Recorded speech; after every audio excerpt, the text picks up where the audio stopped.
সময় সকাল 5টা। আমি বেরিয়ে পড়েছি আজকে আমার গন্তব্য মুর্শিদাবাদের উদ্দেশ্যে। আজ কোনো ট্রেন জার্নি না, আজকে যাচ্ছি আমরা গাড়িতে।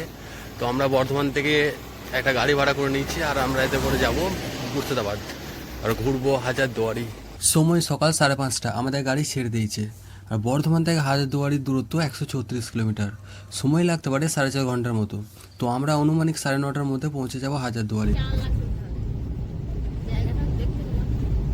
সময় 6:40, আমরা এখন পেরোচ্ছি নতুনহাট ব্রিজ।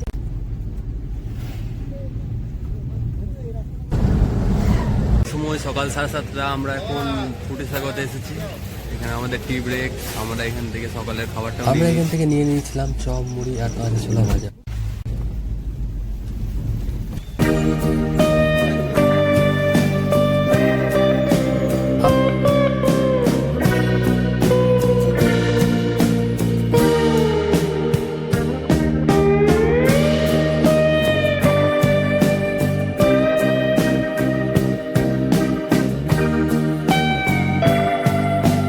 আমরা এখানে পার্কিংয়ে গাড়ি রেখে প্রথমেই একটা ঘোড়ার গাড়ি ভাড়া করে নিলাম।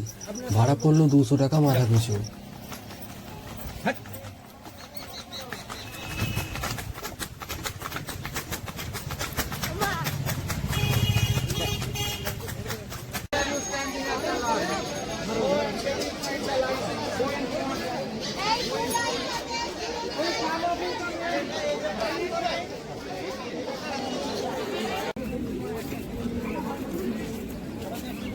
তো আমরা চলে এসেছি এখন হাজারদুয়ারি। তো হাজারদুয়ারি আমরা দেখবো ঘুরে।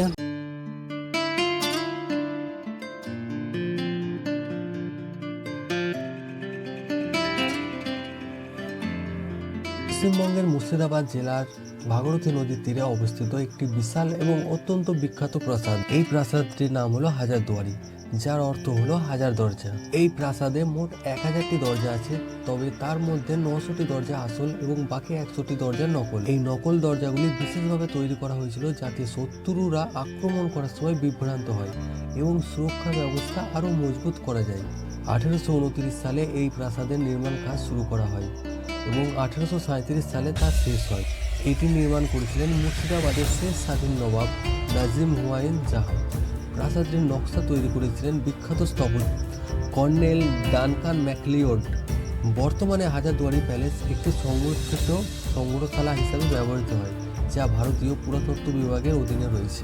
সামনে যেটি দেখছেন, এটি হলো শিয়া মুসলিমদের সমাবেশ কক্ষ বা ইমামবাড়া। মূল ইমামবাড়াতে 1740 সালের নবাব সিরাজউদ্দৌলা দ্বারা নির্মিত হয়েছিল, কিন্তু এটি 1842 এবং 1846 সালের আগুনে দুবার ধ্বংস হয়ে যায়। বর্তমানে ইমামবাড়িটি 1847 সালের নবাব মনসুর আলী খান দ্বারা পুনর্নির্মাণ করা হয়েছে। এই কামানটির নাম হচ্ছে বাদশাহওয়ালি তোপ। এটি ভারতে থাকা সব থেকে বড় তোপগুলির মধ্যে একটি।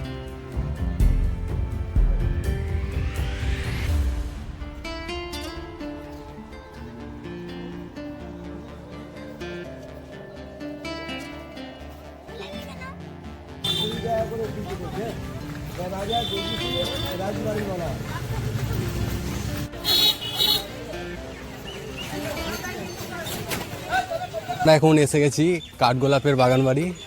এর ভেতরে কি আছে সেটা দেখবো এবং আপনাদেরকে দেখাবো ভেতরে কি আছে। এখানে এন্ট্রি ফি রয়েছে, এখানে টিকিট কাটতে হবে। টিকিট মূল্য 30 টাকা। তো আমরা এখানে টিকিট কেটে নিয়েছি এবং ভেতরে প্রবেশ করবো।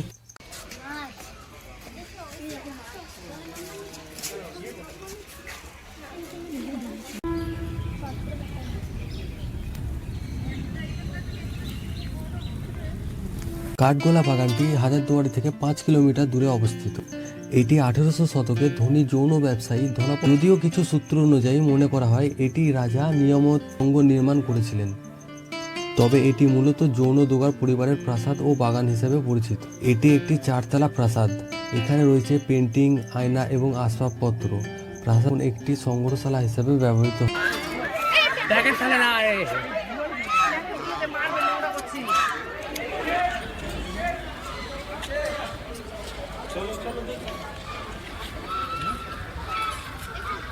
এখানে এসে মানে একটা জায়গায় মনে হচ্ছে দেখে যাই, মনে শুধু এইখানেই ঘুরি না। এখানে মন্দিরও আছে, পরেশনাথ মন্দির, সেটাই দেখতে যাচ্ছি এখন আমরা।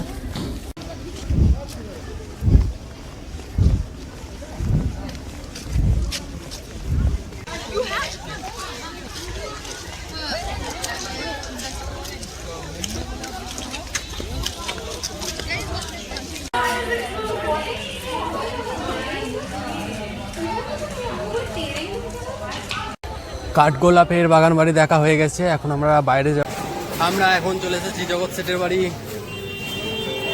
ইতিহাস তো সবসময় রাজা বা যোদ্ধাদের নিয়ে কথা বলে, কিন্তু আজ আমরা এমন একটি পরিবারকে নিয়ে কথা বলবো যারা তলোয়ার নয় বরং টাকার জোরেই বাংলার ভাগ্য নিয়ন্ত্রণ করত। আমরা এসেছি মুর্শিদাবাদে সেই বাড়ির সামনে যারা ইতিহাসে পরিচিত জগৎ শেঠ নামে। জগৎ শেঠ আক্ষরিক অর্থে জগতের শেঠ বা বিশ্বের ব্যাংকার। এটি কোনো একক ব্যক্তির নাম ছিল না, বরং ছিল মুঘল সম্রাট প্রদত্ত এক পারিবারিক উপাধি। 1723 সালে মুঘল সম্রাট মোহাম্মদ শাহ।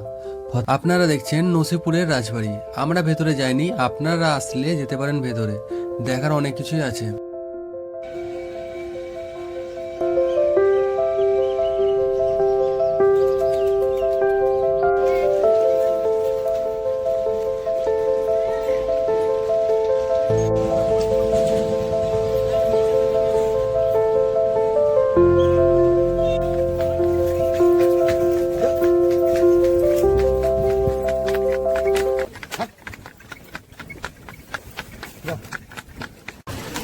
আমরা এখন এসে গেছি মির্জাপুর ও তার পরিবারের কবরস্থান।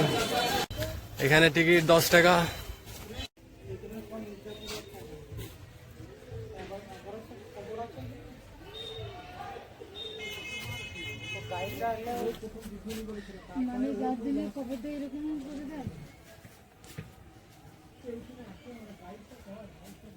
মির্জাপুর ও তার বংশধরদের কবর দেখে আমরা সেরে ফেলাম দুপুরের খাবারটা।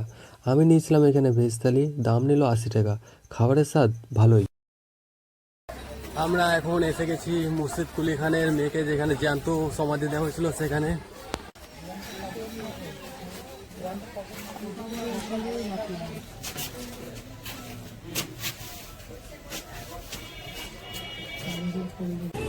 গঙ্গা দর্শন করতে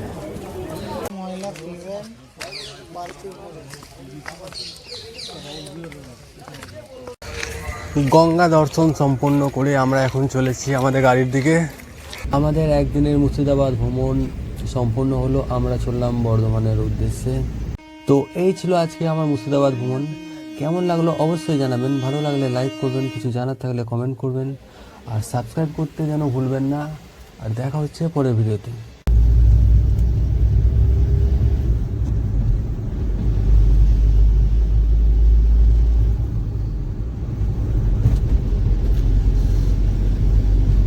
মুর্শিদাবাদ